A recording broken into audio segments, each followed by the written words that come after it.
So lovely, pleasant weather we're having here today out here in Pune, and it's perfect weather to check out the wading depth of your vehicle, test your ABS, and if you don't mind getting your pants a little wet in the process.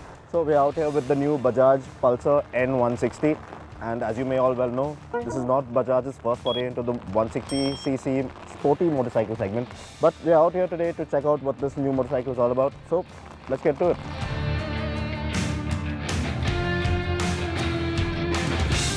As you can see on the looks front, well, nothing all that new over here, nothing to really write home about, because this bike pretty much is a splitting image of Bajaj's quarter-litre single-cylinder motorcycle, the N250. Everything looks-wise is the same, and not a lot to really tell the two apart, aside from, as you may have noticed, the lack of a side-slung silencer. This one, on the other hand, gets an underbelly unit. So every panel on the N160 has been lifted from Bajaj's N250's path spin.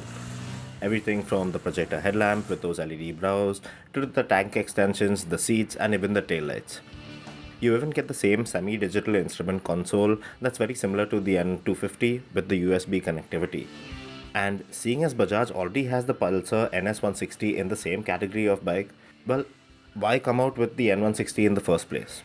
Well, it comes down to Bajaj wanting to have a product which shows off the styling of a larger capacity motorcycle but with the power of a 160cc bike.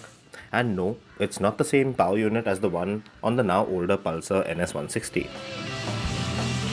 Now, given this bike's name, one would assume Bajaj to have plonked in the same 160cc motor that it has in the NS160, but in truth, this is a very different motor. It doesn't make as much power, but it still has a lot of nice Pulsar traits to it all. It's very smooth engine, low down the power band, very tractable as well, and out on the highway it will cruise happily at around 80 kmph at 6000 rpm in 5th gear, which is the top cog. So overall a very likable motorcycle and a very unique proposition. It isn't really all the same as the NS160. The Pulsar N160 gets a 2-valve head as opposed to the 4-valve head of the NS160. But in true Pulsar form, this new air and oil cooled single cylinder 164.8cc engine just loves to be revved, and it does send some vibes your way through the bars once you actually do.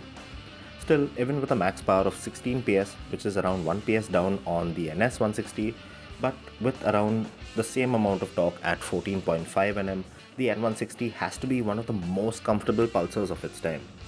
The engine is very tractable and you will have no problem short shifting your way up to 5th, which is top gear, and cruising around all day at a leisurely pace.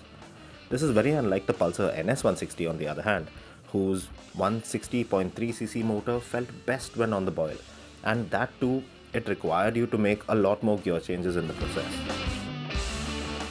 In the ride and handling department, the N160 feels very light at its bars, and it feels very easy to tuck into a corner as well. At first, I thought that the simpler single downtube frame on this bike would be far off the little more complex NS160's perimeter frame, which lent that bike a good amount of agility. But in truth, this one works just as fine. The N160 gets the same suspension setup as well as the same 17-inch alloy wheels and tires as the bigger N250. And these work well in tandem and make this bike very comfortable to ride as well as easy to maneuver. Thanks to some brilliantly bad Pune weather, I had a great chance to check out the bike's segment-first dual-channel ABS system on many occasions. And the system worked flawlessly with a decent amount of feedback from the levers every time. We couldn't really chuck the bike hard into corners this time around on account of the weather and road conditions and such, but after riding the N250, I'm pretty sure that the N160 won't be lacking in this department as well. Even after a short span with the N160, it was clear that this was a completely different machine compared to the other bikes that Bajaj currently has in the 150 to 160cc motorcycle space. The single-channel ABS N160 might be priced similar to the NS160 at Rs 1.22 lakh, with the double-channel ABS version being 5 grand more expensive. But most importantly, both bikes aren't similar in terms of their sets of unique characteristics. So to sum it up, if you fancied the looks, the dynamics and even the premium feel of Bajaj's quarter litre, the N250, but fancy yourself a motorcycle that packs the punch of a 160, a proper Pulsar 160, well, Bajaj has already out right here with this machine. Yes, and the pricing, well, that pretty much seems on point as well.